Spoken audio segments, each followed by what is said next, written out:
जय हिंद दोस्तों, स्वागत है आप सभी का एक बार फिर से आपके अपने एस क्लासेस पर। इस क्लास में जो रेलवे जो एनटीपीसी का एग्ज़ाम है, उसके फॉर्म अभी भरे जा रहे हैं और उसी को देखते हुए लेकर के आए जीके जीएस और मैथ के प्रश्न 2021 में जो पेपर हुए थे एनटीपीसी के, उसमें किस तरह के जीके जीएस के और आपके मैथ के प्रश्न पूछे गए थे।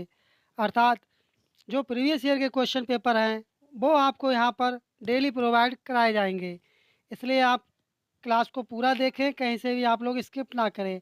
इससे आपको ओवरऑल इतना आइडिया हो जाएगा कि एनटीपीसी में किस तरह से प्रश्न पूछे जाते हैं। रेलवे रेलवे एनटीपीसी जो है उसमें किस तरह से प्रश्न पूछे जाते हैं। अपना पहला प्रश्न आ चुका है। पहला प्रश्न क्या पूछा गया था? पहला प्रश्न पूछा गया था अपना, जो कि ये रीजनिंग का था। यहाँ पर आप सॉल्व करेंगे रीजनिंग का। इसके लिए अलग से क्लास लेकर के आएंगे, रीजनिंग की सॉल्यूशन क्लास। उसमें आपको सॉल्यूशन बताएंगे। इसलिए इसका आपको आंसर बता रहे हैं कि इसका आंसर क्या होगा। इसका आंसर क्या होगा? इसका आंसर हो जाएगा पति की माँ। क्या हो जाएगा? पति की माँ। पहला वाला ऑप्शन इसका करेक्ट आंसर होगा। बढ़ते हैं अपने अगले प्रश्न की तरफ। अगला प्रश्न है कि भारत में किस तारीख को वर्ष का सबसे छोटा दिन माना जाता है?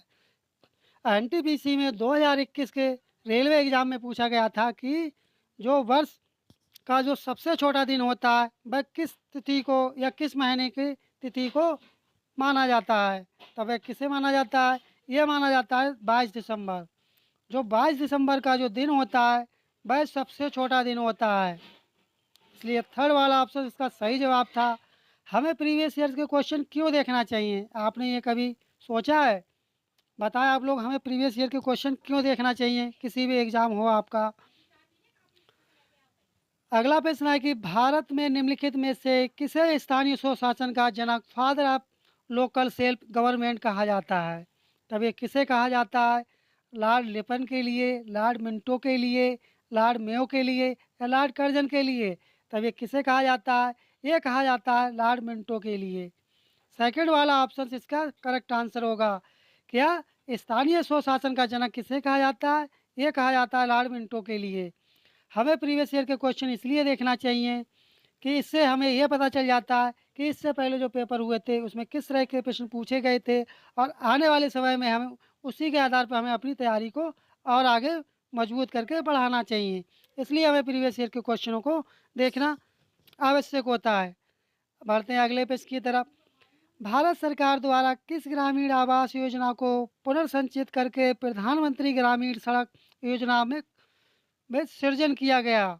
तब किसमें सृजन किया गया था? अर्थात जो प्रधानमंत्री ग्रामीण आवास योजना है, तब जो प्रधानमंत्री ग्रामीण आवास योजना है, इसका पहले क्या नाम था, जो कि उसका नाम बदल करके अब प्रधानमंत्री ग्रामीण आवास योजना कर दिया गया था। जो हम लोगों को जो गाँवों में, ग्रामीण शहर और शहरी क्षेत्र में जो आवास मुहैया कराए जाते हैं, तब उन्हें क्या कहते हैं? अब वर्तमान में क्या कहते हैं उनके लिए? वर्तमान में कहते हैं प्रधानमंत्री ग्रामीण आवास कहते हैं। लेकिन इससे पहले क्या कहा जाता था? इससे पहले कहा जाता था इंदिरा आवास योजना। इसका क्या नाम था? इंदिरा आवास योजना। इसलिए इसका थर्ड वाला ऑप्शन इसका करेक्ट आंसर होगा। अगला प्रश्न है कि रविंद्रनाथ टैगोर ने डैश की वजह से अपनी नाइटहुड की उपाधि वापस लौटा दी। रविंद्रनाथ टैगोर को नाइटहुड की उपाधि प्रदान की गई थी, लेकिन उन्होंने ये उपाधि किसके समय ये का बोलते वापिस कर दी थी, अर्थात लौटा दी थी? क्या यह जालियांवाला बाग नरसंहार था, काकोरी कांड था, चौरी चौरा कांड था या भगत सिंह की फांसी थी? किस कारण से उन्होंने ये अपनी नाइटहुड की उपाधि को त्याग दिया था? कमेंट करें आप लोग, इसका सही जवाब क्या होगा? फटाफट कमेंट करें, इसका सही जवाब क्या होगा?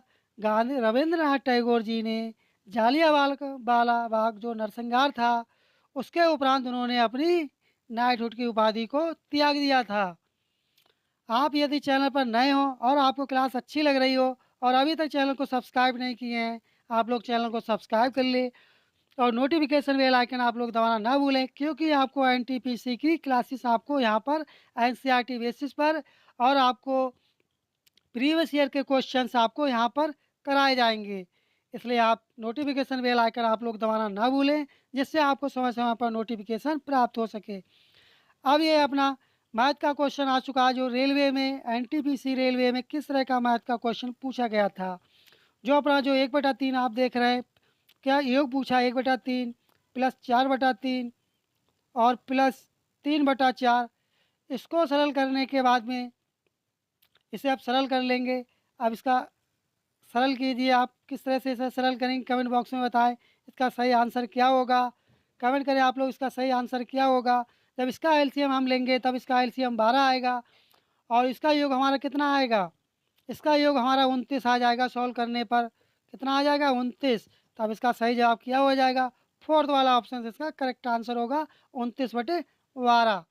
क्योंकि जो रेलवे एनटीपीसी में जो क्वेश्चन मैथ के पूछे जाते हैं वो नॉर्मली इजी टाइप के पूछे जाते हैं, इसलिए रेलवे एनटीपीसी की आपने प्रीवियस ईयर की मेरिट देखी होगी भाई, 80 से ऊपर ही रहती है। बढ़ते हैं अपने अगले प्रश्न की तरफ। अगला प्रश्न अपना है कि भारत छोड़ो आंदोलन शहर से शुरू हुआ था, अर्थात जो भारत छोड़ो आंदोलन था भाई किस शहर से शुरू हुआ था। तब ये किस शहर से शुरू हुआ था, ये शुरू हुआ था बम्बई शहर से। बढ़ते हैं अपने अगले प्रश्न की तरफ। अगला प्रश्न है कि बिंदु ए बी और सी केंद्र ओ वाले वृत्त पर स्थित है, कोण ए सी बी बराबर 47.5 अंश है। लघु वृत्तखंड ए बी पर बना कोण ए ओ बी ज्ञात कीजिए। तब ए ओ बी ज्ञात करना है किस पे, लघुखंड वृत्त ओ बी पर ए बी पर जो बना हुआ है। तब इसका सही जवाब क्या होगा, सॉल्यूशन करने के बाद में इसका सही आंसर क्या आएगा, इसका आएगा 95 अंश। फोर्थ वाला ऑप्शन इसका करेक्ट आंसर होगा। आप देख रहे होंगे मैथ के क्वेश्चन कितने इजी पूछे गए थे और जी के जीएस की भी क्वेश्चन नॉर्मली पूछे गए थे। अगला प्रश्न है कि निम्नलिखित में से कौन सी पुस्तक विष्णु शर्मा द्वारा लिखित है। अर्थशास्त्र के लेखक कौन है, ये कौटिल्य हैं। कौन है, कौटिल्य है अर्थशास्त्र के लेखक। पंचतंत्र के कौन है, पंचतंत्र के लेखक कौन है, विष्णु शर्मा है, जो प्रश्न में पूछा गया है। विष्णु शर्मा किसके, पंचतंत्र के जो लेखक हैं वे विष्णु शर्मा जी हैं। सेकंड वाला ऑप्शन इस पे इसका सही जवाब होगा। इंडिका के लेखक कौन है, मेगस्थनीज थे। कौन थे, मेगस्थनीज थे। और राजतरंगी के लेखक कौन थे, इसके लेखक कलहड़ थे। कौन थे, कलहड़। बढ़ते हैं अपने अगले पेज की तरफ। साथियों आपको क्लास कैसी लग रही कमेंट बॉक्स में अवश्य बताएं। यदि आपको क्लास अच्छी लग रही है और अभी तक चैनल को सब्सक्राइब नहीं किया, आप लोग चैनल को सब्सक्राइब कर लें और नोटिफिकेशन बेल आइकन आप लोग दबाना ना भूलें। अगला प्रश्न है कि लाई डिटेक्टर उपकरण को डैश के रूप में भी जाना जाता है। तब इसे किस रूप में जाना जाता है, इसे जाना जाता है पॉलीग्राफ के रूप में। फोर्थ वाला ऑप्शन इसका करेक्ट आंसर होगा। अगला प्रश्न है कि भारतीय निर्वाचन आयोग के अनुसार 2020 तक भारत में मतदान करने हेतु न्यूनतम आयु कितनी है। तब न्यूनतम आयु कितनी है, ये है थी 18 वर्ष। कितनी है, 18 वर्ष। फोर्थ वाला ऑप्शन इसका करेक्ट आंसर होगा। आपको यहीं पर इसी चैनल पर आपको प्रीवियस ईयर के कंप्लीट 2021 और इससे पहले जो 2019 में और 16 में जो पेपर हुए थे एनटीपीसी के, वो सभी पेपर आपको प्रीवियस ईयर के, इसे भी स्किप ना करें, वीडियो को पूरा देखें आप लोग। क्योंकि प्रीवियस ईयर के क्वेश्चन देखने से हमें ये ज्ञात हो जाता है कि किस तरह के प्रश्न आने वाली जो शिफ्टें हैं, जो एग्ज़ाम है एनटीपीसी का रेलवे का, उसमें किस तरह के प्रश्न पूछे जाएंगे। तब इसका सही जवाब क्या होगा, एक ही पासे की 4 अलग अलग स्थितियाँ चित्र में प्रदर्शित की गई हैं। उस अक्षर का चयन कीजिए जो अक्षर ऐप के विपरीत फलक पर होगा। बताएं आप लोग इसका सही जवाब क्या होगा, कमेंट बॉक्स में कौन सा विपरीत फलक होगा। कमेंट करें आप लोग फटाफट, कौन सा वाला इसका सही जवाब होगा। इसका सही जवाब होगा कौन सा वाला, इसका सही जवाब होगा सी। जो किसके, जो आपके विपरीत क्या होगी, आपके विपरीत आपकी होगा सी अक्षर। तो फोर वाला ऑप्शन आपका करेक्ट आंसर हो जाएगा। बढ़ते हैं अपने नेक्स्ट क्वेश्चन की तरफ। नेक्स्ट क्वेश्चन है कि हरित क्रांति निम्नलिखित में से किससे संबंधित है। कमेंट करें आप लोग, हरित क्रांति का जो संबंध है किससे संबंध है।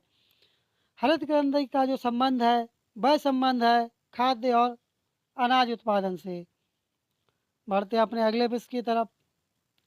अगला प्रश्न है कि पूना समझौता कब हस्ताक्षरित किया गया था, अर्थात इस पे हस्ताक्षर कब किए गए थे पूना समझौते पर।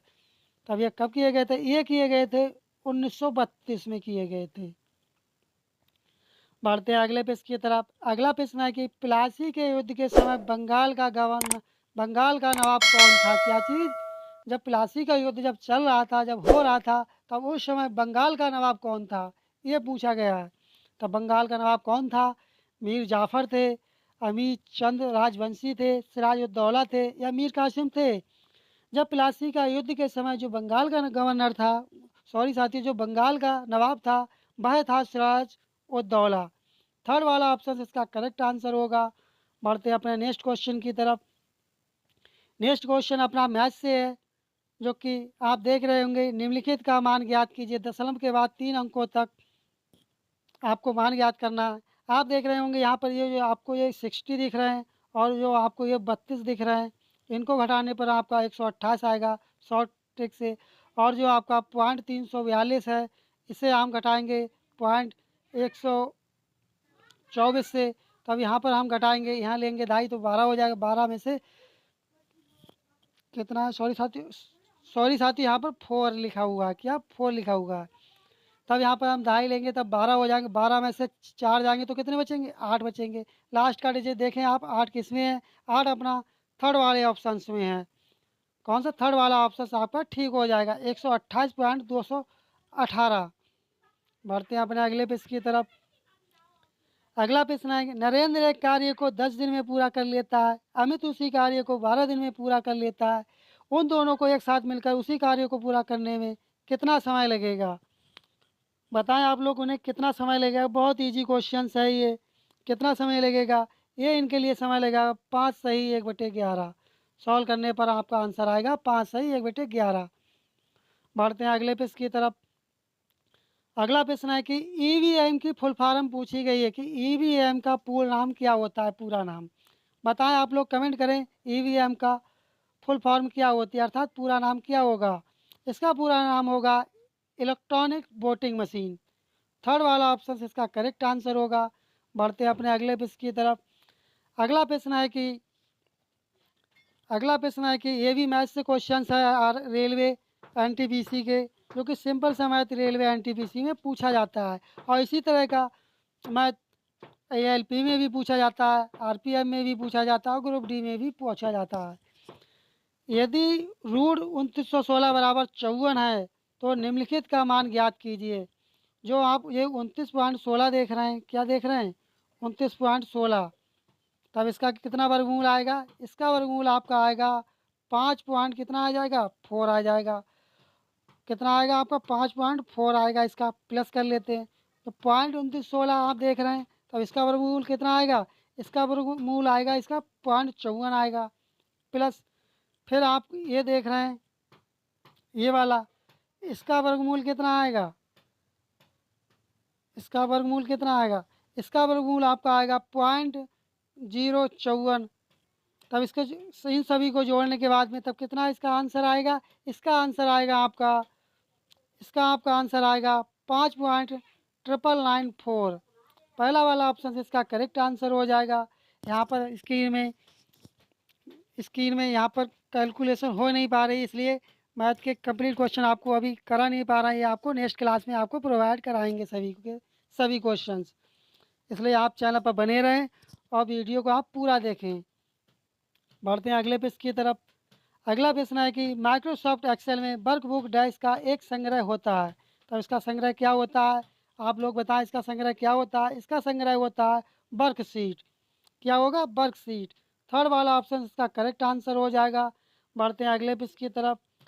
अगला प्रश्न है कि प्रथम भारतीय अंतरिक्ष यात्री कौन थे? बताओ, कितना इजी क्वेश्चन पूछा था कि रेलवे एनटीपीसी में कि प्रथम भारतीय अंतरिक्ष यात्री कौन थे? बताओ, कितना इजी क्वेश्चन पूछा था। ये थे राकेश शर्मा। थर्ड वाला ऑप्शन इसका करेक्ट आंसर हो जाएगा। बढ़ते हैं अगले प्रश्न की तरफ। अगला प्रश्न आप देख रहे हैं जीके का, विश्व पर्यावरण दिवस प्रतिवर्ष डैश को मनाया जाता है। ये भी कितना सिंपल सा क्वेश्चन पूछा गया था, इसलिए रेलवे एनटीपीसी की मेरिट थोड़ी सी ज़रा हाई जाती है। बताएं इसका सही जवाब क्या होगा? इसका सही जवाब होगा 5 जून को। क्या होगा? 5 जून को जो पर्यावरण दिवस मनाया जाता है वह मनाया जाता है 5 जून को। अगला प्रश्न है कि नरेंद्र की आयु की 4 गुनी है। 4 वर्ष पहले उसकी माँ की आयु उसकी तत्कालीन आयु में 6 गुनी थी, उन दोनों की वर्तमान आयु ज्ञात कीजिए। इस प्रश्न को हल करने के उपरांत इसका सही जवाब आएगा 10 वर्ष और 40 वर्ष इसका आंसर आएगा। बढ़ते हैं अपने अगले प्रश्न की तरफ। अगला प्रश्न है कि एशियाटिक सोसाइटी ऑफ बंगाल की स्थापना किस वर्ष की गई थी? तब ये किस वर्ष की गई थी? इसकी स्थापना की गई थी 1784 में की गई थी, जो कि ये प्रश्न रेलवे में कई बार पूछा जा चुका है और आगे आने वाली शिफ्टों में भी ये रेलवे की पूछा जा सकता है। बढ़ते हैं अपने अगले प्रश्न की तरफ। अगला प्रश्न है कि अगला प्रश्न अपना ये मैथ से है। ए बी बराबर कितना है? 3 और 5 4 है। मान किसका पूछा गया है? 5a माइनस 3b का मान पूछा गया है वटा 7a प्लस 2b का मान पूछा गया है। जो ये 3 देख रहे हैं इनकी गुणा आप 5a में कर देंगे और जो आप 4 देख रहे हैं इनकी गुणा आप 3b में कर देंगे। तब इनकी गुणा करने पर कितना आएगा? जब 3 की गुणा 5a में करेंगे तो यहाँ पर कितना आ जाएगा? 15 आ जाएगा। माइनस और 4 की गुणा 3 में करेंगे 3b में तो कितना आ जाएगा? 12 आ जाएगा। फिर बटा कर लेंगे। अब इसी तरह से इनकी गुणा करना है। 3 की गुणा 7 में करेंगे तो कितना आ जाएगा? अपना आ जाएगा 7 तियाँ 21 और फिर प्लस कर लेंगे और फिर 4 की गुणा 2b में करेंगे तो कितना आ जाएगा? 4 दूनी 8 आ जाएगा। 15 में से 12 जाएंगे तो कितना बचेगा? यहाँ बचेगा 3 और 21 में 8 जोड़ देंगे तब कितना हो जाएगा? 29। अब देखते हैं कौन सा वाला ऑप्शन ठीक है। आपका थर्ड वाला ऑप्शन इसका करेक्ट आंसर होगा। बढ़ते हैं अपने अगले प्रश्न की तरफ। अगला प्रश्न है कि सीता एक होटल को 20 दिन में साफ कर सकती है, रीता उसी होटल को 30 दिन में साफ कर सकती है। दोनों मिलकर होटल को कितने दिनों में साफ करेंगे? तब इन्हें क्या एलसीएम ले लेंगे 1/20 प्लस 1/30। तो अब इसके लिए हम कितने से गुणा कर देंगे? हर अंश बराबर करने के हर को बराबर करने के लिए हम क्या करेंगे? यहाँ पर ये 30 हैं तो इसे कैसे गुणा करेंगे? इसे कर देंगे हम 3 से गुणा कर देंगे। तो अब यहाँ पर कितना आ जाएगा?